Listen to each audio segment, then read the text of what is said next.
Bon, les sprint planning, c'est souvent très chiant et très nul, mais alors comment est-ce qu'on fait justement pour que ce soit une réunion utile, efficace et qui donne vraiment envie de rentrer dans le sprint? Comment est-ce qu'on fait pour aider l'équipe à se sentir engagée? Donc ça fait quasiment jour pour jour 6 ans que j'ai sorti cette vidéo sur la chaîne. Donc on va la regarder, on va la commenter, on va voir les différences de points de vue qu'on peut avoir ou au contraire renforcer avec nos expériences récentes sur ce qui est toujours pertinent.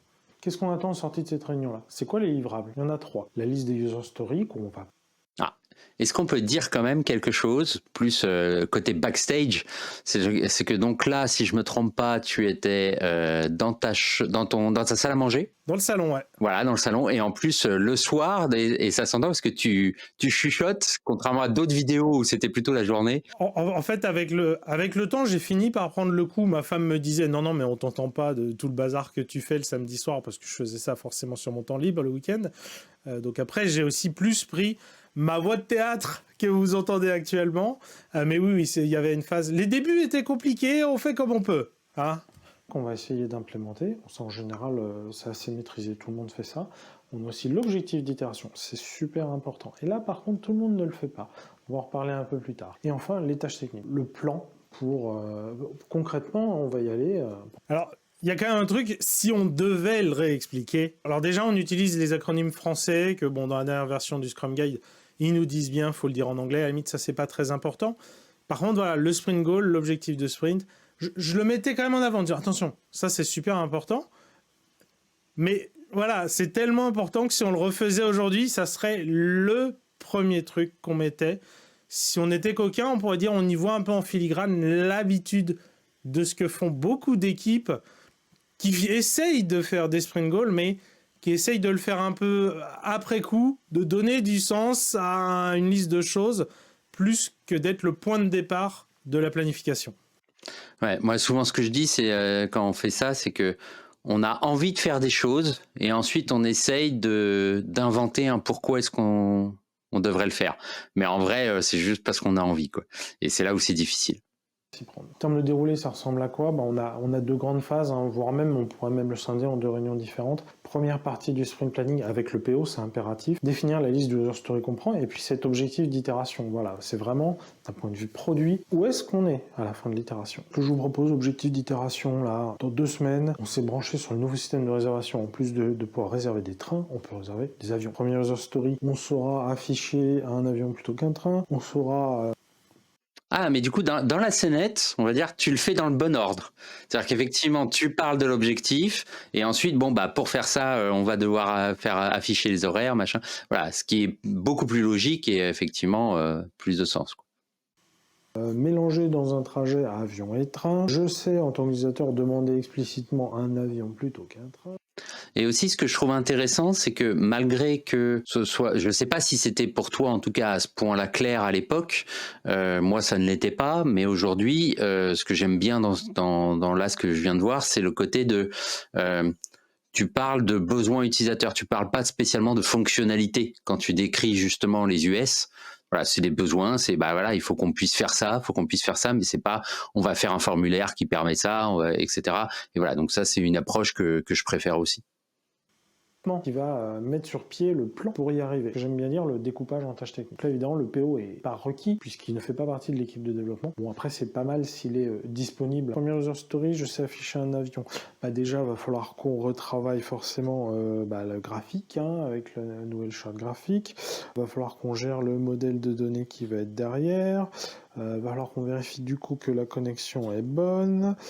Ce côté-là de séparer, entre guillemets, les deux parties, ça reste vrai, c'est moins vrai dans les dernières versions du Scrum Guide. Il me semble qu'à un moment donné, cette notion d'avoir Sprint Planning 1 et Sprint Planning 2, ça faisait partie des questions qu'on pouvait avoir à l'examen PSM que je n'ai pas passé moi-même. Voilà, mais en vrai, ça reste pertinent. Donc comme je le dis dans la vidéo, c'est quand même bien que même le PO, il reste quand même disponible, parce qu'en fait... À portée de voix. Moi, j'aime bien dire à portée de voix pour... On a des questions, on a des trucs qui arrivent, quoi. Il y a deux choses. On a des questions, il y a aussi le fait que une bonne animation de sprint planning, en fait, c'est tout un tas de micro-boucles de feedback. C'est-à-dire qu'au début, on se donne un objectif. Du coup, on imagine qu'est-ce qu'il faut faire pour l'atteindre. potentiellement là, on se rend déjà compte, ça va pas le faire, il faut qu'on retravaille le sprint goal. Ou ok, on est sur un sprint goal qui semble tenir la route, on a la liste des stories, voilà, la liste des éléments de backlog qu'on pense vouloir faire, et on les découpe, on rend tâche technique. Et là, on commence peut-être aussi à nouveau à se rendre compte, finalement, ça va pas le faire, pour plein de raisons. Trop de travail, ou aussi incohérence par rapport aux compétences qu'on a, et l'équipe a pas envie de se lancer sur un truc où il y a que du travail que pour la moitié de l'équipe, et bon, c'est un autre débat, mais ça fait partie des choses que l'équipe va faire émerger, et va peut-être lui dire, ok, donc du coup, il faut qu'on retravaille. Donc du coup, pareil, on remonte soit sur le travail d'éléments de backlog, ou sur... Donc c'est pour ça que le PO aussi, il faut qu'il soit pas trop loin, c'est que, bah, à un moment donné, s'il est plus dispo du tout, on va pas pouvoir vivre cette boucle de feedback, on va s'enfermer dans, bah maintenant qu'on s'est dit qu'il faut faire ça, on est entre nous dans cette salle, il faut qu'on trouve une solution. Alors que, bah non, la solution, c'est qu'on est parti sur un objectif qui finalement n'est pas actionnable, donc il faut qu'on retravaille l'objectif. C'est ça, et en fait, moi, ce que je conseille au PO généralement maintenant, c'est vraiment de se dire, c'est non, mais en fait, même, tu restes à ce moment-là parce que c'est le moment où l'équipe va justement créer des solutions, trouver les meilleures solutions, en tout cas celles qu'elle pense être la meilleure pour résoudre le problème. Et donc, tu dois en faire partie, tu as des idées, tu peux proposer des choses, et surtout, tu peux répondre aux questions. Les questions bêtes, c'est, tiens, bah, on va faire un formulaire avec le nom de la personne. Généralement, c'est quoi? Il faut un champ avec 100 caractères, ça suffit, avec 10, voilà, parce que c'est un truc un peu bateau là, le nom, mais en fait, ça compte techniquement, parce qu'effectivement, on va pas utiliser les mêmes ressources si on a 100 millions d'abonnés et que leur nom, on réserve une place dans la base de données très grande, alors que ça se trouve, il n'y a pas besoin, ça peut être le nom ou autre chose. Donc voilà, donc on a besoin de confronter effectivement les idées avec les product owners, avec le ou la product owner, comme tu dis, la boucle de feedback, rien qu'au niveau de l'idée, quoi. On en revient aussi à quoi ressemble le sprint planning. Et forcément, le niveau d'affinage qu'on veut faire en amont, on en revient toujours au definition of ready, patati patata. Mais il est là aussi, c'est que, bah, en fait, on devrait se poser ces questions-là. Quand on peut trouver la réponse sur un coin de table, bah, faisons-les au dernier moment. Et c'est pour ça qu'elle est aussi longue, cette sprint planning, qui, rappelons-le, est une journée quand on fait un sprint d'un mois. Donc généralement, si on fait le ratio, ça devrait être déjà une demi-journée pour 2 semaines ou 2 heures pour un sprint d'une semaine. C'est ça. C'est pas mathématique, mais on va dire, c'est pas déconnant de faire 4 heures pour un sprint de 2 semaines, effectivement. Parce que elle fait quoi l'équipe si jamais elle doit changer son scope? C'est la galère pas possible. Il y a eu plein de problèmes, des problèmes en prod, la moitié de l'équipe qui est malade et clairement on va pas y arriver. On fait quoi? On dit tant pis, on fait ce qu'on peut puis on s'en fiche le reste. Mais non, bah non, on se bouge. Par contre, on va essayer d'atteindre l'objectif de l'itération. On va changer les stories de manière à quand même atteindre l'objectif d'itération. Donc ça c'est super important. C'est ça ce qu'on veut. C'est ça. Je suis trop fier de moi. Scrum Life numéro 7, tu vois, l'essentiel est là. Je veux dire, on le rabâche tous les jours sur Scrum Life. Ouais. Le sprint goal. C'est au cœur aussi de notre formation. On en rabâche tout le temps. Dans la formation Agile Scrum qu'on fait en 2 jours, c'est vraiment aussi une des choses au cœur d'avoir un objectif, d'avancer ensemble. Et voilà, je suis fier de moi. Voilà. On est fichu, on va jamais y arriver. Qu'est-ce qu'on fait? L'objectif d'itération, maintenant, c'est connecté sur le nouveau système. On propose des avions en plus des trains. Ouais, donc clairement, il y a des choses qu'on peut descoper. Les formulaires, tout mignons et tout, on les fera plus tard. Se connecter sur la base de données propre et tout. Ouais, bah on va se débrouiller avec on a un modèle temporaire, il va faire l'affaire. Et oui, l'équipe, elle peut rogner sur plein de choses. Elle va simplifier le fonctionnel, par exemple. Elle va enlever les cas à la marge, peut-être enlever un peu la partie graphique. Il faut changer plein de choses. Et quand même accomplir l'objectif d'itération. Restez fidèle à ça. Ça, c'est super puissant. Je sais pas comment je dois percevoir toi, cette notion-là de se dire genre on doit l'atteindre à tout prix. Parce qu'après, tu vois aussi, c'est un apprentissage en soi qu'on n'y arrive pas. Et voilà, est-ce que au final, on a appris que ça le faisait pas. En fait, ce que je dirais avec mon point de vue beaucoup plus récent, c'est que cette logique de sprint goal et d'objectif, elle est vraiment pertinente quand on a embrassé une optique produit où typiquement c'est dans une logique Lean Startup. On a une hypothèse et on conçoit une expérience pour valider ou invalider cette hypothèse. Et donc entre guillemets, finalement, notre enjeu, il n'est pas de prouver qu'on a raison. Notre jeu, il est d'apprendre Et tu vois, et là, il y a Ah ce oui. côté-là de est-ce qu'on l'a fait ou pas. Enfin, tu vois, implicitement, on est dans une logique delivery. Alors, c'est vrai qu'il y a des moments où c'est le cas.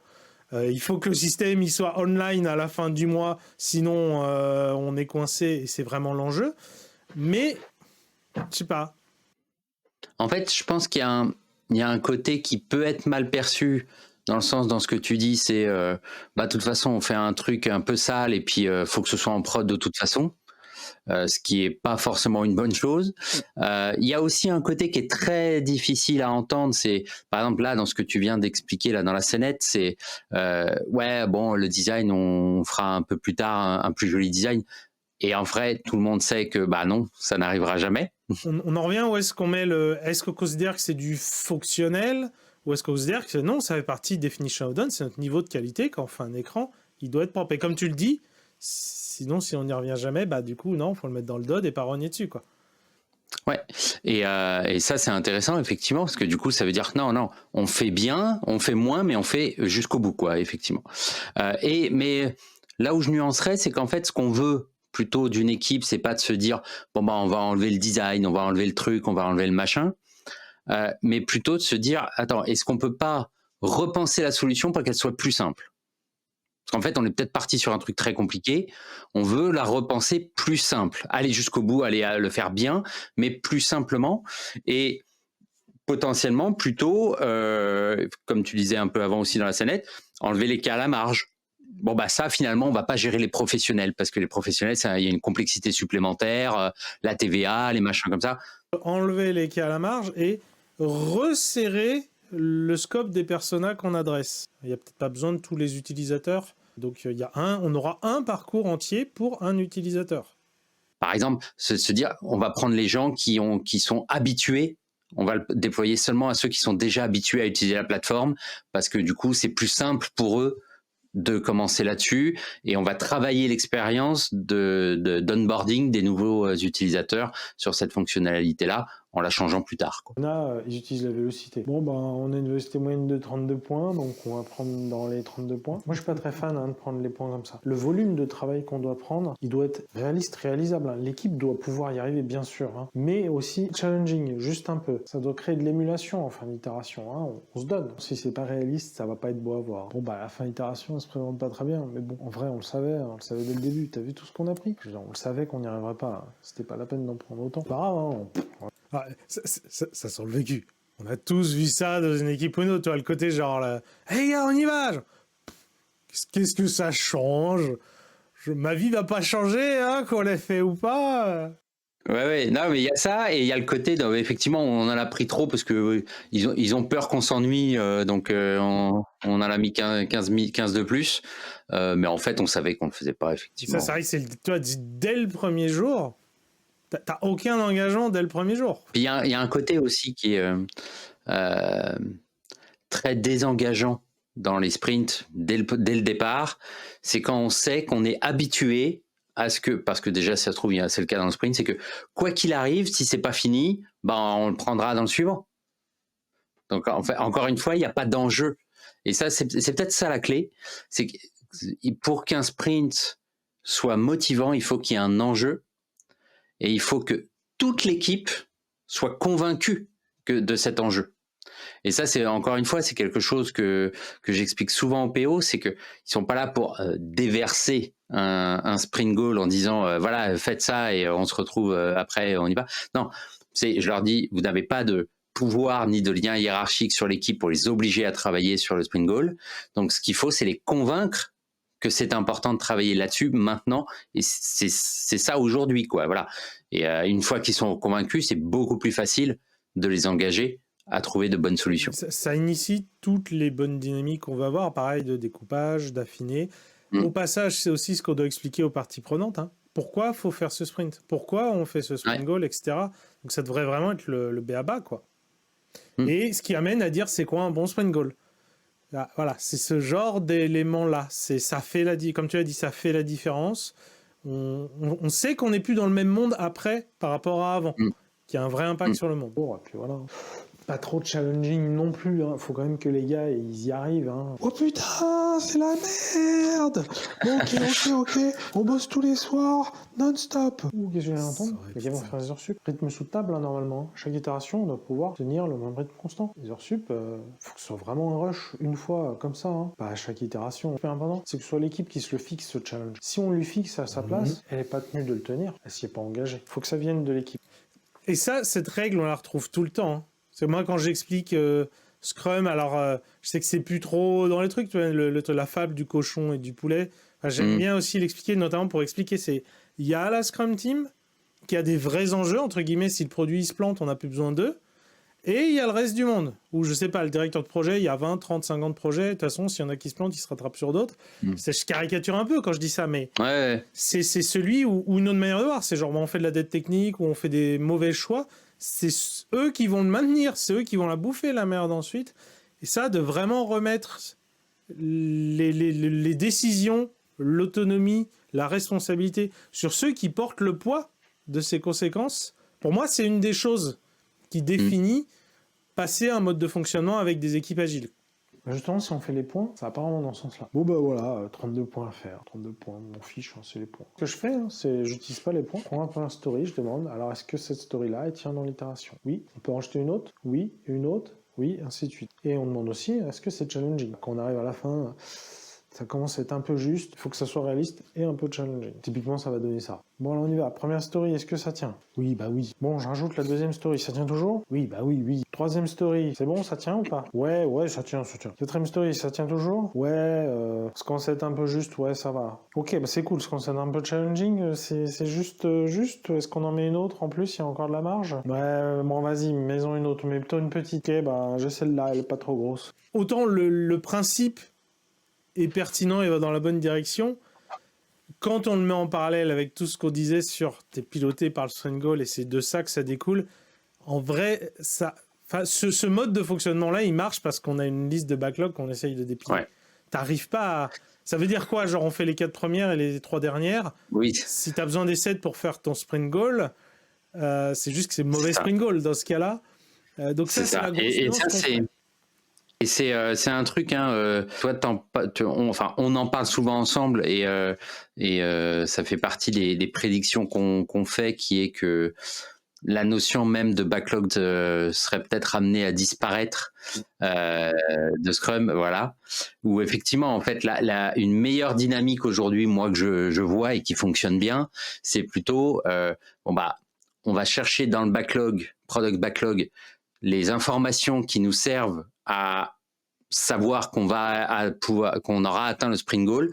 Donc pour que les gens puissent être livrés chez eux parce que c'est notre sprint goal, il faut que on ait leur adresse. Ok, alors attention, on a une info dans le backlog comme quoi, et ça c'est le PO qui le sait, on a une info dans le backlog comme quoi il y a 90% des gens qui commandent chez nous sont en appartement, et du coup généralement la boîte aux lettres est derrière un paywall, j'allais dire, et derrière une porte avec un code. Donc il faut qu'on ait le code. Ah, ok, d'accord, il faut qu'on ait le code, donc on prend ça et on l'ajoute. Et c'est là où les développeurs, au bout d'un moment, ils peuvent dire, ah ouais, mais alors non, là, attends, si on doit rajouter un code, il faut changer tout le truc dans la base de données, machin. Bon, c'est bien sûr, c'est démentiel par rapport à ce que je dis, mais et là, de dire, là, par contre, on pense que ce sera pas faisable dans le sprint. Donc, potentiellement renégocier le sprint goal avant de commencer en se disant, on va pas adresser les gens qui on dit qu'on leur livre devant la porte de l'immeuble, quoi. Donc concrètement, ce qu'on disait dans cette vidéo, si vous êtes dans un monde où globalement on dépile du backlog et il n'y a pas de vrai sprint goal, faites au moins ça. Ça va déjà vous changer la vie. Si par contre vous arrivez à rentrer dans cette logique, ça veut dire qu'il faut le travailler en parallèle, hein. Ça veut pas dire que vous pouvez pas mettre des sprint goals, mais on sait aussi que les changements un peu structuraux, ils se font pas en claquant des doigts. Si vous arrivez à avoir vraiment un sprint goal qui emmène l'équipe, faites dériver ça. Et le genre d'outil qu'on utilise beaucoup, ça va être le vote de confiance qui permet, et en plus on peut le faire à volonté, et potentiellement dans un sprint planning, comme je vous dis, il y a des boucles de feedback, on en fait 2, 3, 4, 5 des votes de confiance jusqu'à arriver à un truc où on a, comme je disais dans la vidéo, on veut un truc réaliste mais pas trop challenging. Donc tu as envie de viser, alors le vote de confiance c'est 1, c'est mort, 2, on va y arriver avec beaucoup de chance, 3, c'est si ça se passe comme prévu, 4, on est assez confiant, 5, oui c'est sûr. Donc en gros on va vouloir viser le 4 Le 5 est peut-être pas assez engageant. Et à partir du 3, on sait que ça se passe jamais comme prévu. Donc là, on est en train de se mettre du risque. Même si ça peut arriver que l'équipe dise on ne sait pas mieux faire, on le tente quand même. Justement avec cette logique du on veut le tenter, on verra où ça nous amène au bout et qu'est-ce qu'on en apprend. Et ce qui est déjà positif d'une certaine manière, puisque l'équipe ne voit pas une non-atteinte de sprint goal comme un échec, comme si notre seul objectif à nous, c'est on donne un objectif et il faut l'atteindre absolument, mais de se dire, ben non, le but c'est de créer de la valeur, et c'est d'apprendre pour créer de la valeur, et ça peut se tenter un coup de poker. Si on fait ça, il y a plein de valeurs, on veut le tenter. Comment on y remédie? On mélange les deux parties de la réunion. On a la première où on définit ça, et la deuxième on fait tâches techniques. Tâches techniques, on est super concret. On va devoir faire quoi dans le détail? Combien de temps vont prendre chaque tâche technique? Voire même comment elles vont s'échelonner dans le temps, pendant compte qu'il y a des jours où des personnes sont pas là, ou sont en remote. Donc s'il le faut pousser jusqu'au bout cet exercice des tâches techniques et mélanger les deux. Ok, vous savez pas vous engager, pas de souci. Faites les tâches techniques. Comme ça, vous regardez combien de temps ça représente. On est jeudi. Vous voyez, demain, qu'est-ce qu'on fait? Lundi, où est-ce qu'on en est? Et ainsi de suite. Et après, on prend la deuxième story, s'il y a de la place. Puis vous faites le même travail. Vous allez faire quoi? Jour d'après, ainsi de suite. Cet exercice, alors pour le coup, il reste complètement vrai, puisque même si on fonctionne par sprint goal, à un moment donné, justement, comment on juge que ça tient bien la route? Et c'est vraiment, déjà, même d'un point de vue pédagogique, c'est extrêmement puissant pour la mettre face à... Ça veut dire quoi, le Scrum Master qui coach l'équipe sur son auto-organisation, sur son auto-gestion?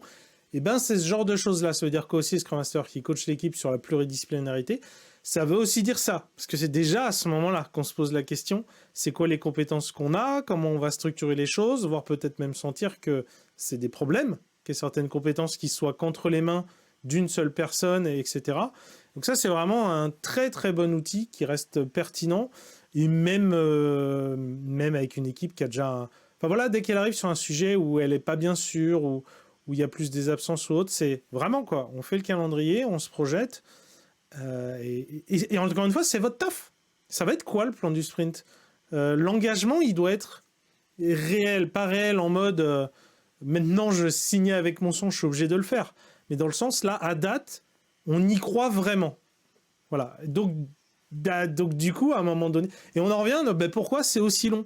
Et là, tu te dis, en fait, si tu fais ce travail-là, plus le côté un peu potentiellement affinage sur des trucs là, tu fais un doc d'archi, tu commences à mettre des grosses briques. Il y a des choses qu'on pourra faire pendant le sprint, puis il y a des choses qui sont un peu structurantes justement sur comment on y va. Donc tu vas peut-être faire une archi de haut niveau, ce genre de choses là. T'es 2 heures pour faire une semaine. Elles y passent quoi. Et c'est super fun quoi. C'est un atelier, on est tous autour d'un tableau blanc, on travaille ensemble. Quand c'est bien fait, en fait, les gens ressortent, l'équipe en ressort énergique. En fait, c'est vraiment ça, quoi. On travaillait déjà, en fait. Déjà, d'une, on nous a donné un objectif qui est motivant, qui a du sens, qui a de l'impact. Et on travaillait ensemble. Et on a travaillé ensemble. Si tu as envie de regarder la vidéo d'origine qu'on vient de commenter, on te met évidemment le lien dans la description. Et pour être au clair sur tous ces concepts de Scrum, Sprint Planning, Sprint Goal, inscris-toi à notre formation gratuite. On a tout un cursus sur Scrum où on détaille tous les éléments, où on rentre dans le détail avec bien sûr nos conseils au passage. Et si tu veux tout de suite approfondir des choses sur les Sprint Planning et surtout sur le plus important, les Sprint Goals, va voir cette vidéo où on détaille justement qu'est-ce que c'est pour nous un Sprint Goal et comment on en fait un bon. Allez, ciao!